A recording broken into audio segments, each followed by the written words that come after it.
A former colleague of convicted child serial killer Lucy Letby has now come forward and claimed Lucy Letby was a victim of bullying at the hospital where they both worked. In this video, I'll be taking you through a recently released article by The Telegraph, and after which I'll be sharing with you some of my own thoughts. An NHS hospital told a nurse who wanted to support Lucy Letby she should not give evidence in her case, it has been claimed. A nurse who trained with Letby at the Countess of Chester Hospital told the Telegraph newspaper that she was asked to be a character witness by the defence, but her NHS trust advised her against getting involved. A second nurse and a registrar who still work for the hospital also said they had been instructed by NHS bosses not to talk about the case, despite previously voicing their support for Letby. Last year, Letby, 34, was convicted of the murders of 7 newborns and the attempted murders of 6 at the hospital between 2015 and 2016.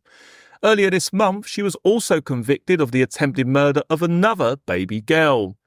But recently, many scientific and medical experts have come forward to challenge the evidence that was presented to the jury. The nurse who trained with Letby said she believed she was innocent and had been made a scapegoat for bad practice on the neonatal ward, which she witnessed firsthand. Speaking anonymously for fear of reprisals, she said, quote, "I never felt comfortable working on the ward. There was always an attitude of if you were a bit ballsy and happy to mock other people, you fitted in very well. And if you were a bit quieter and wanted to get on and do your job and keep your head down, you would become a victim." She added Lucy was always very quiet with people she didn't know, but she adored looking after those babies and building that relationship. She got on really well with families and children, and she used to get a lot of thank you cards from the families. She was always very good at building rapport, and looking after babies was her passion. You could tell as soon as she walked on the ward, she loved it. I was approached by her lawyers to ask if I would be a character witness. I talked to my trust about it and I was advised it would be better not to, as it could hurt my career. The nurse said she had not realised how dysfunctional the Countess of Chester neonatal unit was until she moved to a different hospital. She described during night shifts, nurses on the ward would pull a name out of a hat, and whoever got picked would be able to leave early, despite still being in charge of a baby. Instead of carrying out a correct handover, they would leave a written note by the infant, leaving the baby without oversight for hours at a time.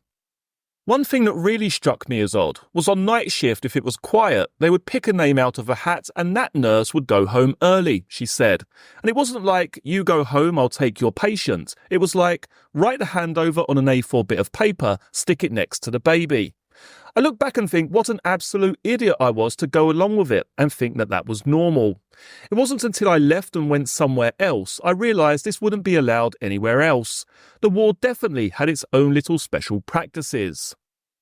She also described practical jokes played on the nurses by senior staff, who would use a voice-changing device to phone the nurses' station pretending to be patients. On one occasion, after being tricked, she found staff having a right old giggle at her expense. According to the nurse, on one occasion, Letby was also left humiliated after being called and asked to find a patient named Mickey Button. After a fruitless half-hour search, Letby discovered it was the nickname for a piece of medical equipment. They thought it was really funny that they had been able to trick Lucy when obviously it wasn't, and it was very unprofessional, she added. That would never happen in the hospital I'm in now, so there was definitely a culture of this being fun to mock and attempt to humiliate people. Speaking about her thoughts when Letby was arrested, she added, quote, "My first thought was it's not true. I thought they've got this massive spike in death rates and they found a scapegoat. I think there are some things that Lucy has done, such as taking handover sheets home, which isn't normal and isn't right, but that's not evidence of anything more.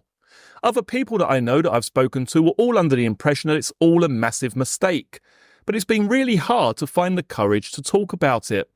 I think she is innocent, and I think there should be a retrial, and I don't understand why her defence doesn't seem to have called some of the witnesses that could have helped. I think there has been a miscarriage of justice." Asked what could have caused the deaths in the neonatal unit if Letby was not responsible, the nurse said, quote, "It sounds like it was short-staffed, and they maybe shouldn't be looking after babies that were that sick and premature. That probably contributed to what happened, but a spike in mortality isn't necessarily an unusual thing. You do have ups and downs. Other staff have also felt unable to come forward to support Letby because they are still working for the NHS. When the Telegraph newspaper approached former colleagues, this paper was largely met with a wall of silence, with doctors and nurses concerned about jeopardising their careers should they question the evidence and the decision reached by the jury. One doctor, who worked alongside Letby on the Countess of Chester's paediatric ward, said he had been advised not to comment by the NHS hospital. Asked at his home in Chester, a 15-minute walk from the hospital, about the possibility that Letby may have been a victim of a miscarriage of justice, the 41-year-old said, "Yes, I did work with Lucy, but I'm afraid I just can't say anything." The registrar added, "I still work at the hospital, and we've been asked and advised not to say anything about the case." Another nurse, who had also worked with Letby, summed up the mood both of doubt about the safety of the convictions and the widespread reluctance to discuss the matter. "I know there are lots of people who still want answers," she told the Telegraph. A spokesman for the Countess of Chester Hospital NHS Foundation Trust said, quote, "Due to the ongoing police investigations and the pending public inquiry, it would not be appropriate for the Trust to comment further." Okay, so clearly quite an interesting article there. What are my thoughts on this particular piece? Now, it's always a bit of a red flag, isn't it, when we get these people who supposedly worked with Lucy Letby and they are anonymous. Can you imagine an anonymous individual who knows that their information could lead to someone, getting out of prison potentially, not losing the rest of their life behind bars? No. My career. What about the career? I've got to think about my career. Kind of ridiculous if you ask me, but there we are. So yeah, you've got to take these people who come out anonymously, in my opinion, with a pinch of salt. And it's quite interesting here what this individual says. She talks about this sort of culture of bullying and these, instances where practical jokes were played. Well, let's just break this down. None of this made it into Lucy Letby's defence statement. None of it. Absolutely none of it. She was quite happy, according to her manager. Bearing in mind, we had this lady who took the stand during this case, Lucy Letby's manager, and she said that Lucy was always very upfront. She had no problems on pulling up senior members of staff, senior members who were more senior than herself, if she thought they'd got it wrong. She had no problems filling in complaint forms about other people. She was an upfront, confident individual. And anyone who has attended her recent trial, I'm sure, will also say the same. Quite outspoken, very confident.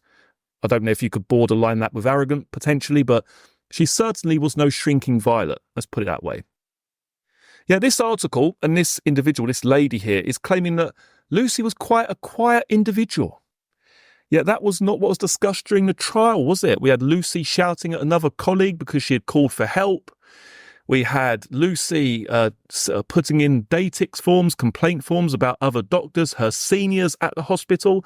Lucy was one of the confident individuals. So for this lady to come forward and say, well, if you were one of the confident ones, then nothing happened to you. But if you were one of the quieter ones and you just got on with your work, as Lucy was, then you would become a victim. Yet Lucy wasn't described as that person in the trial, and she admitted herself she was very competent, she was very confident with her nursing practice, and she was not afraid to pull up other doctors if she believed they'd got it wrong. If a procedure wasn't followed correctly, Lucy would complain about it. She was an upfront, confident individual, certainly not what is being discussed in this particular article. It's also quite interesting when this lady was asked, well, okay, if Lucy wasn't responsible for the deaths of these children, what do you believe the issue is here? And she said, I believe it could be short staffing. Now, anyone who has followed my transcript videos, I've gone through the official transcripts in court from Lucy Letby's cross-examination. I'll put a link to that at the end of this video and in the video description box below if you want to check those out.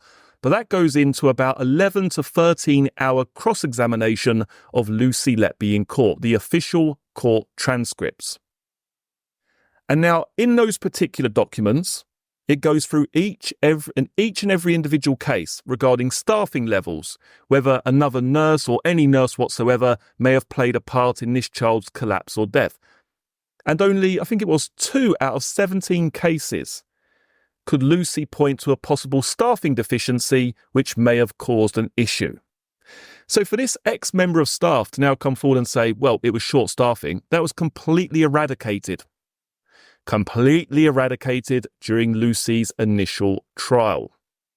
Anyway, as I say, I will put a link to the full cross-examination of Lucy Letby down in the video description box below.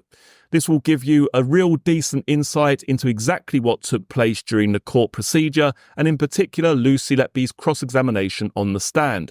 This was a process which lasted, as I say, around about 10 days, roughly 11 to 13 hours of content.